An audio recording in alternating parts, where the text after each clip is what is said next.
it got to a point where I didn't feel like I was playing with players of my caliber.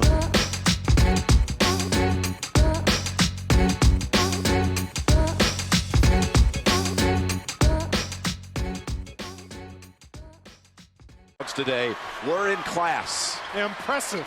How about that? If you had a 9 or a 10 o'clock class, they were shuttled back to campus. Well, the convenience of being so close to campus certainly makes that possible. And this guy has to get going. Good luck.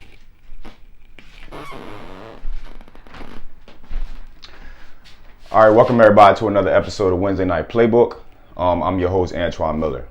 So this play that we about to go over, I stole from Brad Stevens when he was at Butler. And everybody know by now how good Brad Stevens is as far as X's and O's and out of timeouts, right? So I wanted to emphasize this out of timeout play that he created, right? So the thing that I see a lot with coaches is we don't emphasize the out of timeouts, the baseline and sideline out of bounds plays. We'll just run something just to get the ball in, right? But if you think about it, like when you get to the cream of the crop, you know, as far as playing really quality teams, or let's say you lack scoring, these type of things, the out of timeouts, the baseline out of bounds plays, the sideline out of bounds plays, the dead ball situations, these are things that can really be the difference from you winning or losing the game, right? We can't, when the kids are going up and down, we can't control many things as coaches, right? They're going up and down, you know, only you can control what you did in practice and in preparation for them, but you can't really control the in-game things. The dead ball situations, however, you can't control, right? You got them to talk to them. You got them to go over things, you know? So that's the time where you really have to flex your muscles as coaches. All right, so let's just go into this play, and I'll tell you why I like it a lot. All right, so to start, small forward has the basketball, okay? PF and the shooting guard. Again, I'm just giving positions just to give y'all a framework of what I'm talking about. You pick the position yourself, how you want to use it. All right, so the small forward starts with the basketball, right? Passes to the PG. As he passes to the PG on the wing, small forward comes and sets this down screen for the PF coming up. PF coming up, right? Then he goes into a ball screen with the PG. Now, let's stop right here. First of all, why is this important? I'll tell you why this is important. Obviously, the PF isn't coming off a down screen to get the basketball, if you saw it in the video, right? He's not even coming off the cross screen or the pick and roll with the PG to get the basketball, right? This is all for confusion. This is all for confusion, you know, and that's where people fail to realize the more diverse you can get and the more kind of complex and more movement you can add to your plays, you know, the more it knocks the defenders off track and what they want to do, right? Because again, good defenses has systems, right? They have systems that they have to follow, right?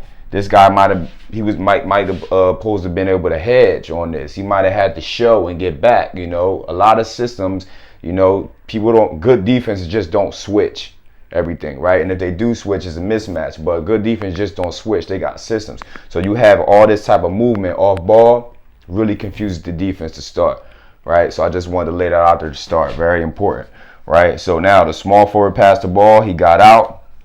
Now the PF is over here setting this screen and roll, or just a screen, what so have you, with the PG, right? Sets this ball screen, PG comes off, right? Now, I love pick and roll basketball, right? Because it's the most simplest, easiest way to score in the game of basketball. Again, don't make this hard if you don't have to, right? But another thing I love is I want all my things to look the same. So if I'm a pick and roll type of guy, I'm a pick and roll type of offensive player, right?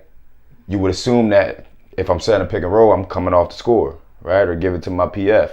Right? So again, it's all looking the same like usual, right? But we know, as we saw in the video, that this PG isn't coming off the score at all, right? So he is really a decoy, right? So he coming off, right? Looking to attack this right, acting like he's looking to attack this right side hard, right? But as that's happening, the PF in the center is setting these back double screens for the shooting guard.